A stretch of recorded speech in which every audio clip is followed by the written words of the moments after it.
രാമായണ കണ്ട് അകലയൊരു ലാത്തിരി പൂത്തേ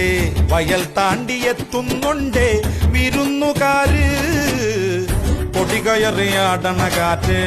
പടിയിറങ്ങിയോടണതെന്ത് തരക്കാർക്ക് കൊണ്ട് പോണോ പതഞ്ഞ വീഞ്ഞ് പുതുമോടി കാട്ടും ഇവളാരാണ് പടിഞ്ഞാറ്റില ഉദയുടെ മോളാണ് വഴിയോര പീടികയിൽ എന്താണ് നിറച്ചാട്ട് മാല വള്ളക്കോളാണ് ഉടയെടുത്ത് നടക്ക് ഇനിയെല്ലാം മറന്നുള്ളൊരാഘോഷരാവാണ് പെരുന്നാള് പെരുന്നാള് പൂമാലപ്പള്ളിയിൽ പെരുന്നാള് വരവേൽക്കാൻ ചേരുന്നുണ്ടേ സർവമതക്കാര്